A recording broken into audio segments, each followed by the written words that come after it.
Hello everyone.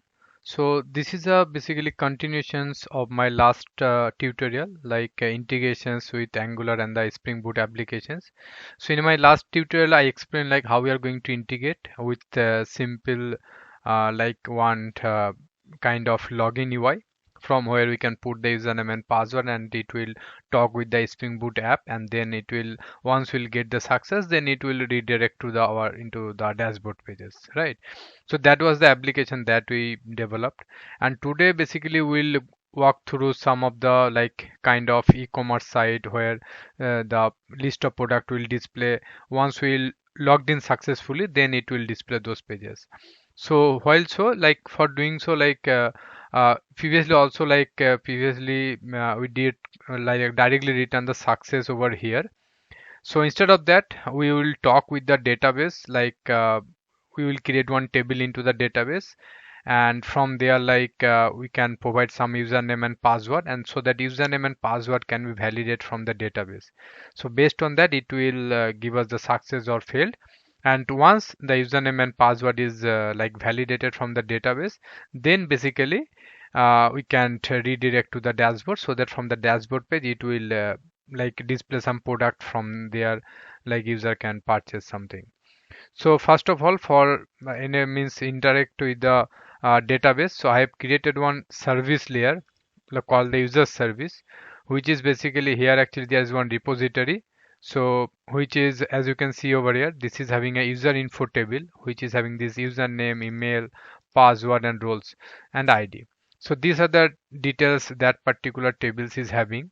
So once we'll get any request, so then after getting the request in a controller, so the request is a login request, it's having a username and password.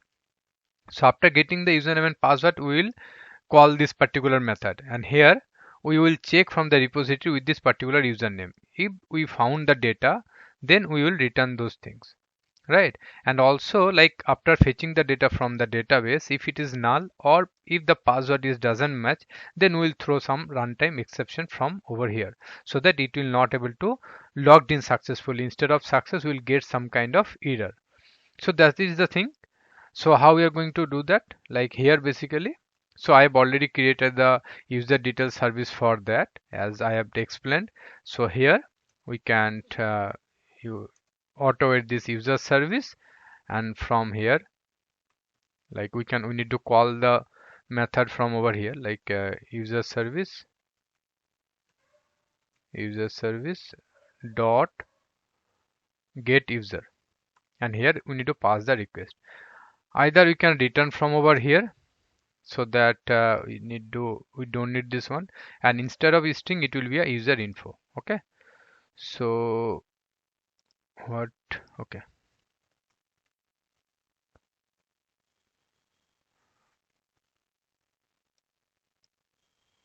okay, so this is done now. So I think it's clear now till now. So it is just doing means get the data from the database, like this table I have created, and here this user like username and the password, this is the password. Okay, so this is the thing. We can also check from this like here from the postman. So the username is this one, and password this. So if we run this one, so from the postman we can also get the response, as you can see over here. So same basically now we can integrate from the like login page, like here. So we need to call this one. So I have run this one. So after the run, it's look like something this. Okay. So this is the user and this is the password. So if we give some wrong password, then what happen? Then it is giving us the 500. That means it's not success, right? Let us check what it will show. It will say user details not found, right? So that is correct, that is expected. So we need to give the proper password, like password is demo underscore user. Okay, so once we give the proper password, then it's landed into the dashboard, right?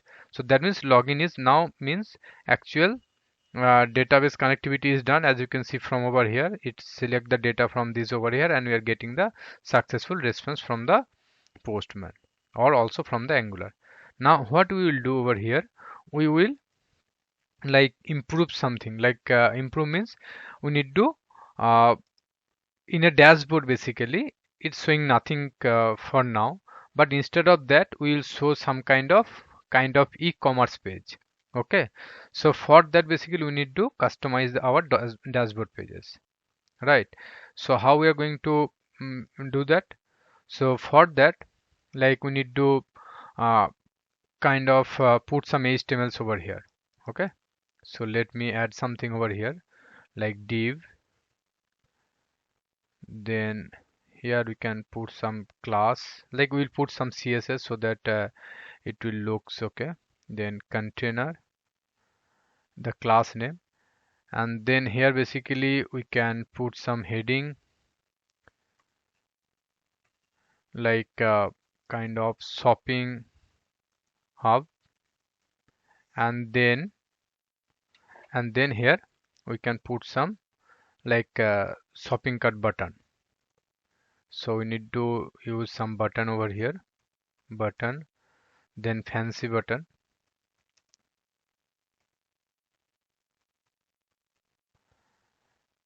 and from over here we can put this class equals to material icons.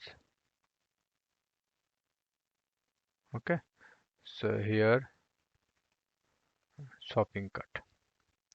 Okay, and here you can put some kind of like checkout or something.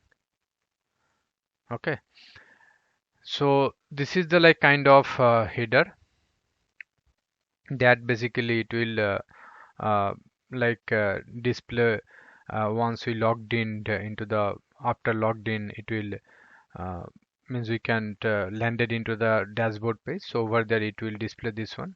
So let's see what is, so this is the means showing something like this. Okay, but now we need to put some CSS over here so that it will look like good, else it is not looks okay. So we need to put some CSS for this. So let me put some CSS over there.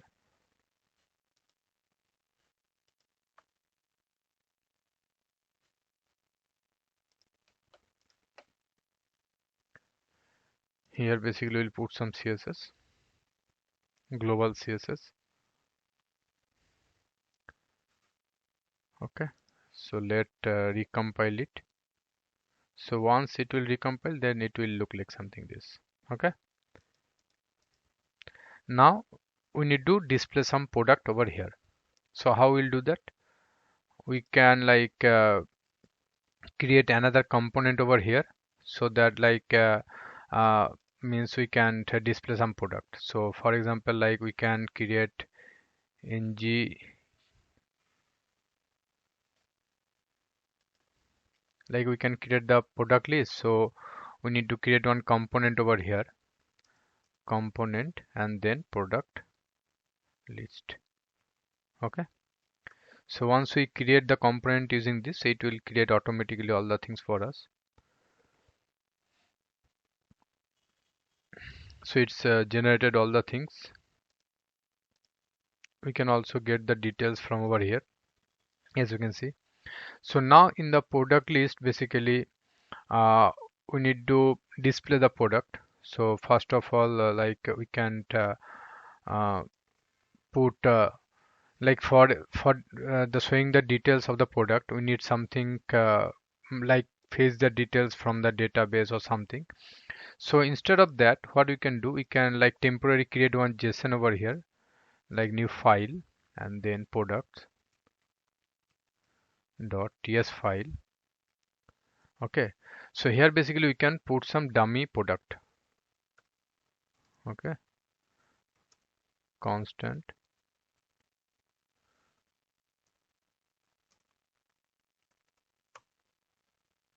Okay,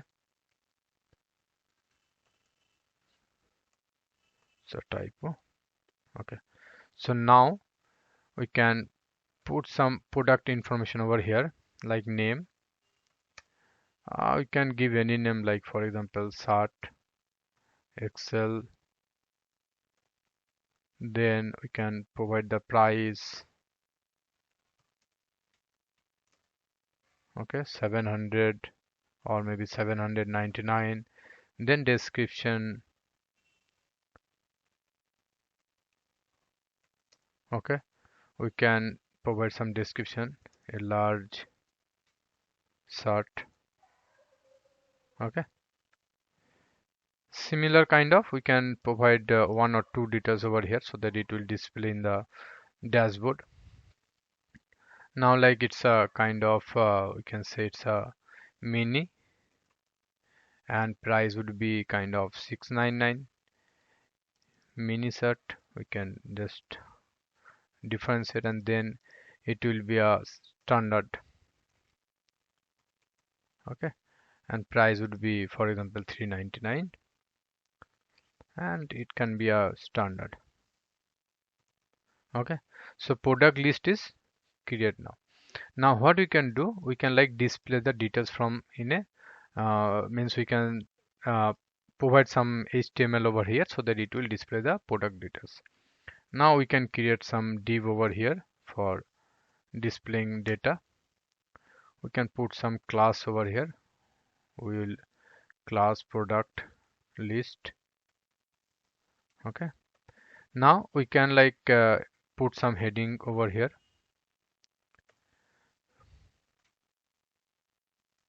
like products. Okay,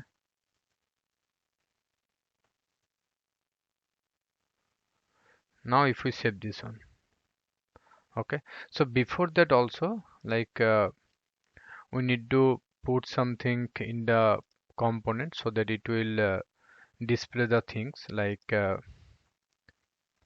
app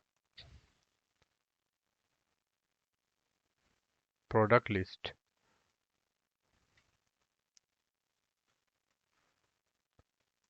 Okay, so that it will display the product, means first it will display this header and then the product list. Okay, so let's start this one.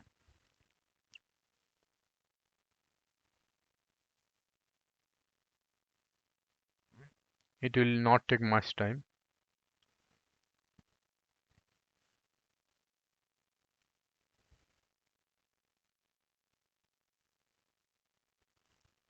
Compiled successfully. Now we need to do login. Okay, you can see this is coming, right? So the header is coming now properly. Now what we can do, we can like uh, provide some data over here. So how we are going to put the data over here in the HTML page, like for display the data from the in a product list component, we need to put some here. We need to iterate from the product list, and then we need to display those data like div. Okay, so here basically we need to use the ngFor. It will similar of the for loop like we are using for uh, any for loop, Java for loop. So it is similar kind of it, and it means work similar kind of behavior of for loop in Java of products.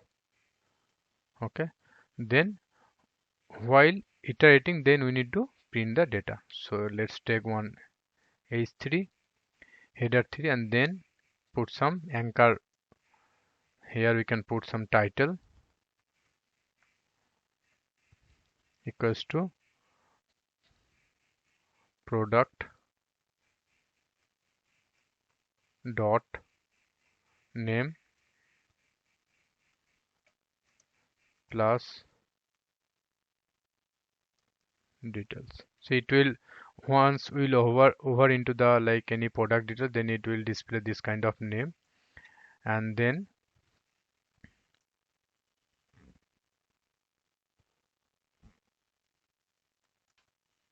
okay, and here we can like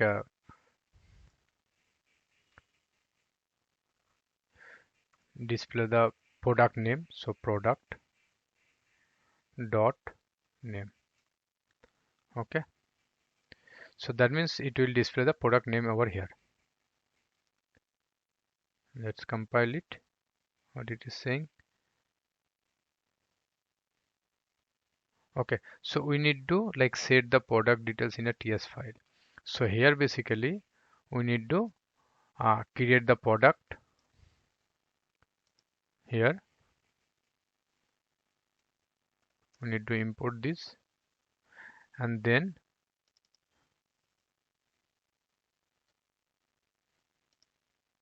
import and then and nothing basically, that's all.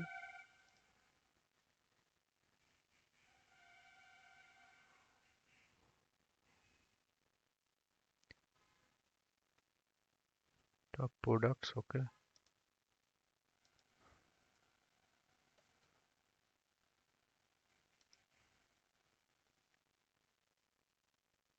Compiled now. Okay, now you can see list display over here, right?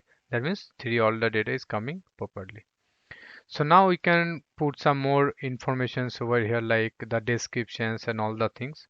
So for providing the description, like here we can put some kind of paragraph and we can check like if description is there, like if it is not empty then only display the product description. So for that use the if condition, like if this is the description is not empty then only display the description. Okay, then only description. So for product dot description. Okay, let's save it one. It will compile it again and it will display the product description. As you can see, if we hover over here then it will display some details over here, right? So that is coming using this title. Okay, these details. So this is how we are display this list of product information. So also we can like kind of uh, like maybe we can put some CSS over here so that it will looks okay. And also you can see this is coming from this mm, uh, currently basically what we have done, we have put all the details in a product in one JSON over here on a constant file from the Angular. But instead of that, actually basically once logged in successfully, then maybe we can call some service and then from there we can fetch the product details and we can display the details from over here, right? So that will also cover in my next tutorial. But in my tutorial I'm just trying to cover these things small points so that you guys can also like understand like how it is working. So basically here what we have covered, we can learn like how we are going to use the ngFor, then ngIf, how we are going to display the name and all those things over here, and interpolation, and then property binding, and also the event binding. Event binding means we can also like show you like how the event binding is working. Like maybe we can create some button over here and then like button, and then if we click this particular button then it will give us some information, right? So for that here basically we can create some button, then if we click this particular button, click event, then it will maybe notify something, right? So for that we need to call some method from here. Okay, notify.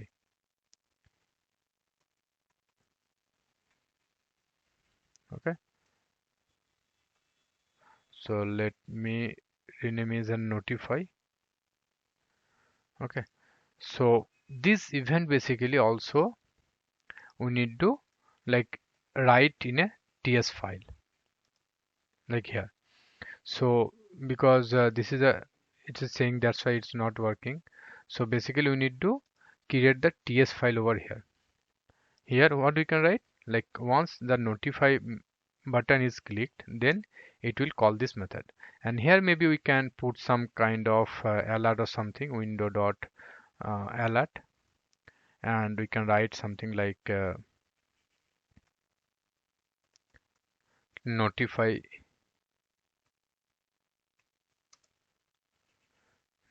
button clicked. Okay, so let's recompile it. Compile successfully. Now you can see button is over here, notify button clicked. So that's how like this kind of things the event binding is working. Okay, and whatever the component classes we have created, that is basically handles the data and the functionalities. So, and the HTML template basically determines the UI specific things, and the TS is basically includes all the logic kind of thing. We can also like means little bit of put some CSS over here. We are going to do that. Let me show you. Here we can put some kind of padding like 20 pixel maybe. Okay, you can see it's look little bit better, right? So we can also put this kind of CSS over here also. Let me show you.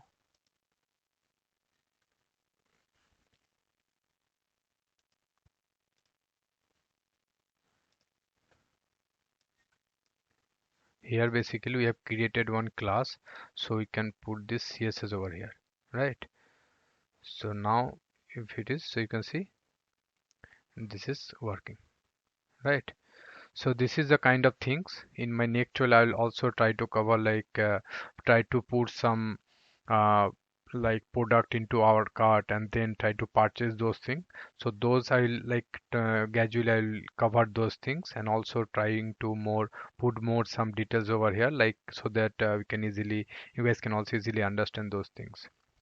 So this is all about this kind of like integrating with the Spring Boot app and trying to call the databases. In my, as this product information, I also means like earlier saying, like this product information is currently coming from on constant pages.